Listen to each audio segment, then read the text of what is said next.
तो फिल्म की शुरुआत होती है डेबी नाम की एक लड़की से, जिसे अपने घर की सफाई करते हुए एक ओइजा बोर्ड मिलता है, जिसे देखते ही उसे अपने बचपन के दिन याद आ जाते हैं, जब उसने अपने फ्रेंड लेन के साथ मिलकर इस ओइजा बोर्ड के साथ खेलना शुरू किया था। बचपन में डेबी ने अपनी फ्रेंड लेन को बताया था कि इस ओइजा बोर्ड के जरिए स्पिरिट से कांटेक्ट किया जा सकता है और इस गेम को एंड करते हुए हमेशा गुड बाय बोलना जरूरी है। अभी वो इस बोर्ड को देख रही थी कि उसे लेन की कॉल आ गई। लेन से मिलने से पहले उसने इस ओइजा बोर्ड को जला दिया और खुद बाहर आ गई। लेन असल में उसका इंतजार कर रही थी कि वो दोनों मिलकर फुटबॉल मैच देखने के लिए जाएंगे, लेकिन डेबी ने ये कहते हुए मना कर दिया कि अभी मेरे पेरेंट्स घर पे नहीं है और कुछ ही देर में वो वापस आ जाएंगे। मैं आज तुम्हारे साथ नहीं चल सकती लेन, हम सुबह को मिलेंगे। लेन उसकी बात मान लेती है। डेबी उसे गुड बाय कहती है और घर के अंदर वापस आ जाती है। ये उसका डिनर टाइम था।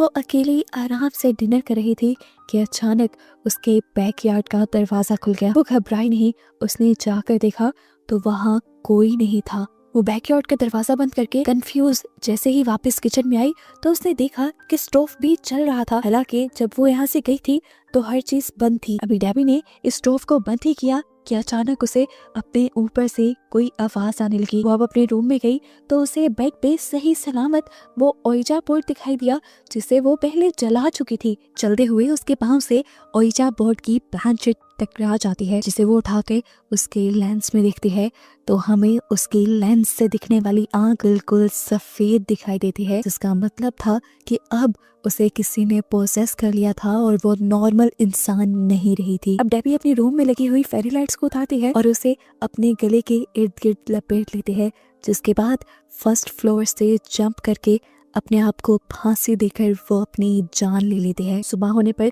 हमें डेबी की फ्रेंड लेन को दिखाया जाता है, जिसे उसकी मॉम ने शॉकिंग न्यूज दी थी कि उसकी बेस्ट फ्रेंड डेबी, जिससे वो राहत ही मिलकर आई थी, वो अब इस दुनिया में नहीं रही। इसीलिए अब लेन की फैमिली और लेन और डेबी के कुछ और दोस्त डेबी के पेरेंट्स के पास जाते हैं उन्हें हौसला देने के लिए। लेन बहुत ज्यादा डिस्टर्ब थी इस हादसे से। वो डेबी की याद में डेबी के रूम में जाती है, जहाँ पर उसे ओइजा बोर्ड की प्लानचेट मिलती है। तभी यहाँ पर डेबी की मॉम भी आ जाती है, जो लेन को एक बॉक्स देती है जिसमें डेबी और लेन की बचपन की कुछ चीजें थी, डेबी की कुछ यादें थी। लेन उन्हें लेकर घर आ जाती है और देखती है कि इसके अंदर काफी सारी उनकी पुरानी पिक्चर्स थी, इनके फ्रेंडशिप बैंड्स थे और कुछ वीडियोस भी थी, जिन्हें देखकर लेन पूरी रात डेबी को याद करती रही। और अगले दिन जब वो स्कूल गई तो उसने अपने फ्रेंड से शेयर किया कि डेबी के मरने के बाद भी मुझे ऐसा ही लग रहा है कि जैसे डेबी मरी ही ना हो, वो मेरे इर्द गिर्द कहीं हो और मुझे लगता है कि जैसे वो मुझसे कुछ कहना चाहते हो। मैं उससे बात करना चाहती हूँ। और बात करने का उनके पास एक ही तरीका था, वो था ओइजा बोर्ड। अब लेन अपनी सिस्टर सारा और अपने फ्रेंड ग्रुप के साथ ओइजा बोर्ड ट्राई करने का डिसाइड करती है ताकि वो डेबी से बात कर पाए। ये लोग इस गेम को डेबी के घर ही खेलने का डिसाइड करते हैं क्योंकि डेबी के वहाँ पर होने के चांसेस ज्यादा थे। अब लेन जाकर उसके रूम से ओइजा बोर्ड और प्लानचेट उठा लाती है, जिसके बाद ये सभी लोग गेम खेलना स्टार्ट कर देते हैं।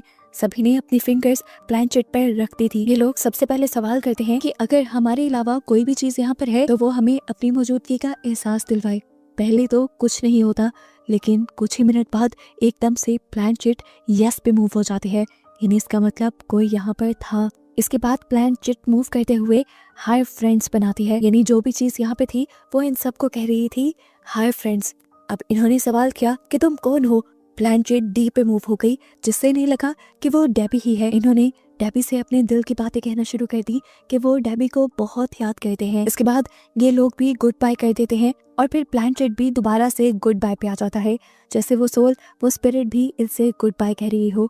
गुड बाय पे आते ही इनके घर की लाइट जा चुकी थी। ये लोग बहुत ज्यादा हैरान हो जाते हैं कि एकदम से लाइट्स कैसे चली गई। अब लेन और उसके दो साथी मोबाइल की फ्लैशलाइट लिए मेन स्विच चेक करने के लिए जाते हैं। लेन इसी टाइम चलते हुए जब किचन के पास से गुजरी तो उसे वहाँ पर स्टोव चलता हुआ दिखाई दिया। अभी उसने स्टोव बंद ही किया था कि उसके आगे जाने वाला पीठ एकदम से चिल्लाया। उसके सामने शीशा था। ये सब जब उसके पास आए तो उससे पूछा क्या हुआ तुम्हें। पीठ ने बताया कि मैंने अभी अभी शीशे में किसी की परछाई देखी थी और तभी किसी ने मुझे पीछे से धक्का दे दिया, मेरा हाथ शीशे पे लगा और जख्मी हो गया।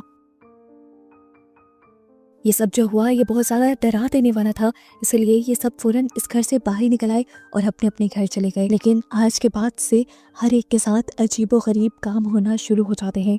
जैसे इनका एक दोस्त ट्रेवर जब कहीं जा रहा था तो एकदम से उसके सामने ट्रॉली आ गई जिससे उसका एक्सीडेंट होते होते बचा। और फिर अचानक से उसके सामने दीवार पर हाय फ्रेंड्स लिखा हुआ आ गया। दूसरी तरफ इनकी दूसरी दोस्त इजाबेल जब अपने घर जाने लगी तो उसे अपनी कार पे हाय फ्रेंड्स लिखा दिखाई दिया। यहाँ तक कि पीट को भी अपने डेस्क पर हाय फ्रेंड लिखा हुआ दिखाई दिया। यहाँ लेन को भी अपने घर अपने लैपटॉप पे हाय फ्रेंड्स लिखा दिखाई दिया। और ये सारे अलग अलग बहुत ज़्यादा परेशान हो गए। सुबह जब ये स्कूल में मिले तो इन सब ने अपने साथ होने वाले इन इंसिडेंट को आपस में शेयर किया और इन्होंने बात की कि लगता है डेबी इन सब से कुछ कहना चाहती है। इसीलिए इन्होंने फैसला किया कि जल्द ही ये ओइजा बोर्ड वाली गेम दोबारा खेलेंगे ताकि ये डेबी से बात कर पाए और जान पाए कि आखिर वो कहना क्या चाह रही है। अब ये डिसाइड करने के बाद रात को दोबारा सारे डेबी के घर आ जाते हैं। उसी डाइनिंग टेबल पर ये लोग दोबारा ओइजा बोर्ड सेट करते हैं और अपनी फिंगर्स रखकर बैठ जाते हैं। सबसे पहला इन्होंने सवाल किया कि डेबी अगर तुम हमारे पास हो तो हमें कोई इशारा दो। और ये कहते ही उनके सामने वाली चेयर सिरक जाती है। ये लोग घबराए नहीं और इन्होंने दूसरा सवाल किया कि क्या तुम डेबी ही हो। और प्लानचेट एकदम से नो की तरफ मूव हो गई, यानी वो डेबी नहीं थी। अब प्लानचेट डी और जेड की तरफ मूव होता है, यानी ये जो भी स्पिरिट थी उसका नाम डी और जेड से बन रहा था। इसके बाद तेजी से प्लानचेट एक के बाद एक लफ्ज की तरफ मूव होने लग जाती है और ये लोग देखते हैं कि प्लानचेट के जरिए स्पिरिट ने लिखा था रन मदर इज कमिंग, यानी भागो मॉम आ रही है। उसके ये कहते ही उनका ओइजा बोर्ड हवा में उड़ जाता है। ये चारों चिल्लाते हैं और यहाँ से भाग जाते हैं। अब लेन घर पे आ जाती है। लेन डेबी के लिए बहुत ज्यादा उदास थी। वो दोबारा डेबी की वीडियोस देखने लगी और इन्हीं वीडियोस में से डेबी ने एक वीडियो में इस ओइजा बोर्ड के बारे में बताया था। ये ओइजा बोर्ड असल में डेबी का नहीं था, उसे तो ये इसी घर से मिला था जो पुराने घर के ऑनर्स का था। उसे मिला था ये एटिक की सफाई करते हुए। ये जानकर लेन ने फैसला किया कि वो अगले दिन डेबी के एटिक में जरूर जाएगी। असल में वो जानना चाहती थी कि जो सोल्स उनसे बातें कर रही हैं वो कौन है और क्या उनका ताल्लुक डेबी के घर में रहने वाले पुराने लोगों से तो नहीं। अगले दिन वो एटिक में चली जाती है और वहाँ पुरानी रहने वाली फैमिली की उसे काफी सारी चीजें मिलती हैं और पिक्चर्स भी। और यहीं से उसे ये भी पता चल जाता है कि पहले इस घर में जेंडर फैमिली रहा करती थी, जिनके बारे में जब वो सर्च करती है तो उसे शॉकिंग न्यूज पता चलती हैं। इस फैमिली में 3 औरतें थी, एक मदर और 2 बेटियां, जिसमें से एक का नाम डोरिस और दूसरी का नाम पॉलिना था। यहाँ पर जो कुछ भी हुआ था वो बिल्कुल नॉर्मल नहीं था। छोटी बहन डोरिस एक अजीब तरीके से इस घर से गायब हो गई थी और पूरी दुनिया से आज तक उसका कोई सुराग नहीं मिला, जबकि उसकी बड़ी बहन पोलिना उसे उसके मोम के मर्डर के जुर्म में गिरफ्तार कर लिया गया था और जब उसे रिहा किया गया तो तब उसे मेंटल हॉस्पिटल में छोड़ दिया गया। अब लेन पोलिना से मिलने का फैसला करती है ताकि वो जान पाए कि आखिर उस घर में चल क्या रहा है। वो पोलिना से मिलती है और उनसे ये जानने की कोशिश करती है कि आखिर उस घर में ऐसा क्या है जिसने उनसे बात की। तो पोलिना ने अपनी फैमिली का बैकग्राउंड बताना शुरू किया। उसकी मॉम असल में ऐसे ही बहुत से स्पिरिचुअल रिचुअल्स किया करती थी जिनसे वो स्पिरिट से कांटेक्ट कर पाए। एक वक्त में वो सिर्फ अपने हस्बैंड से ही कांटेक्ट करना चाहती थी, लेकिन बाद में उन्होंने अपना बिजनेस बना लिया। उन्हें एक ऐसा मीडियम चाहिए था जो स्पिरिट्स की आवाजें उन तक पहुंचा सके। इसीलिए उसकी मॉम ने डोरिस को यानी अपनी छोटी बेटी को उन स्पिरिट्स के साथ कनेक्ट कर दिया और फिर स्पिरिट्स उसकी आवाज लेकर बोलने लगी। स्पिरिट्स की आवाजें पहले तो उसकी मॉम की बहुत मदद करती रहीं, लेकिन फिर एक दिन ये आवाजें कंट्रोल से बाहर हो गई। उसकी मॉम जब इन आवाजों पे कंट्रोल नहीं ला पाई तो उन्होंने डोरिस के होंठ ही सी दिए ताकि डोरिस कुछ बोल ना सके और उनका स्पिरिट से कनेक्शन बने ही ना। लेकिन उनके ऐसा करते ही वहाँ बहुत कुछ गलत हो गया। डोरिस अजीब तरीके से गायब हो गई और आज तक उसका कुछ पता नहीं चला। अब पोलिना लेन को बताती है कि क्योंकि तुमने वो ओइजा बोर्ड यूज किया है इसीलिए तुम्हारा और डोरिस का एक कनेक्शन बन गया है। हो सकता है कि तुम्हें डोरिस की लाश मिल जाए जो बाकी सबको नहीं मिली। वो डोरिस को अपने घर में बना एक बेसमेंट का कमरा बताती है जो कि खुफिया था और किसी को भी उसके रास्ते का नहीं पता था। पोलिना को लगता था कि उसकी बहन की लाश वहाँ पे हो सकती है। पोलिना बताती है कि इन सब चीजों को खत्म करने का बस एक ही तरीका है कि तुम जाओ डोरिस की लाश को ढूंढो और उसके होंठों को खोल दो, जिसके बाद वो आजाद हो जाएगी और तुम लोग भी इन सारी चीजों से आजाद हो जाओगे। लेन घर आकर ये सारी बातें अपने दोस्त को बताती है। सभी लोग जो डरे हुए थे वो अपने आप को किसी मुश्किल में डालना नहीं चाहते थे, इसीलिए उन्होंने फैसला किया कि वो पोलिना के कहे के मुताबिक डोरिस की लाश को ढूंढकर उसके होंठ काट देंगे ताकि सब दोबारा से बिल्कुल नॉर्मल हो जाए। अब लेन की बहन सारा, ड्राइवर और पीट चारों डेबी के घर के अंदर उस बेसमेंट में चले जाते हैं जिसका पोलिना ने बताया था।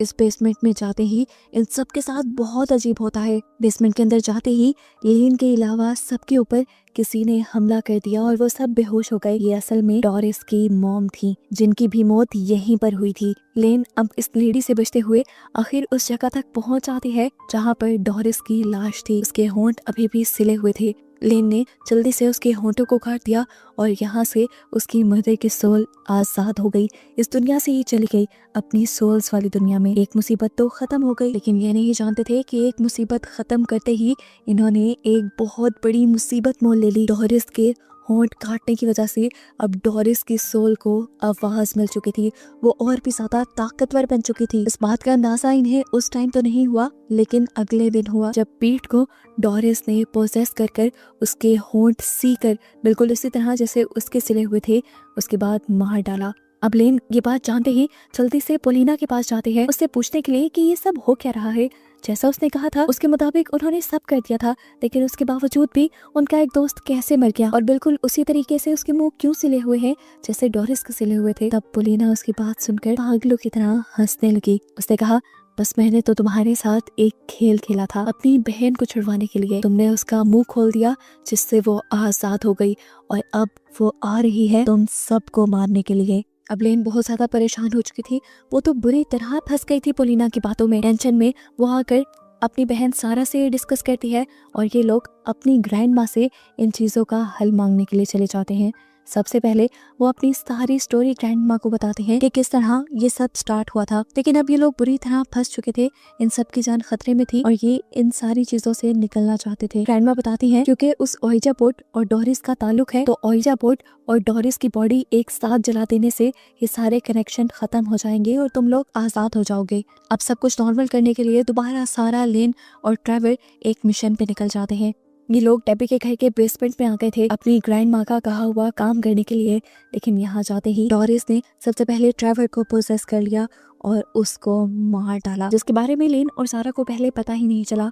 वो तो ओइजा बोर्ड को लेकर पहले नीचे गए।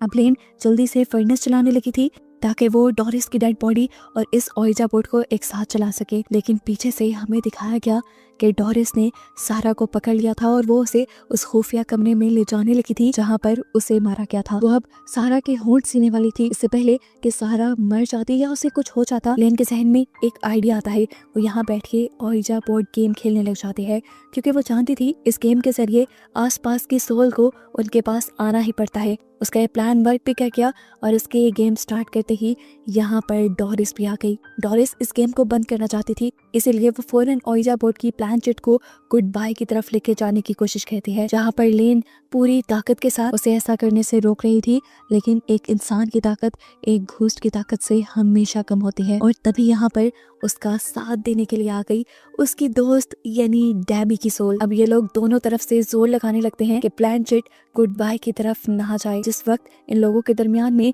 इस प्लान चिट को लेकर लड़ाई चल रही थी, पीछे से सारा ने मौका दिखा और उठकर जल्दी से डोरिस की लाश को उठाकर फर्नेस में फेंक दिया और उसी टाइम लेन ने भी ओइजा बोर्ड को उठाकर फर्नेस में फेंक दिया, गेम खत्म किए बगैर ही। उन दोनों के ऐसा करते ही यानी एक साथ ओइजा बोर्ड और डोरिस की लाश के चलते ही डोरिस की आत्मा यानी डोरिस की स्पिरिट इस दुनिया से चली जाती है और ये लोग अब अपने मिशन में कामयाब हो जाते हैं।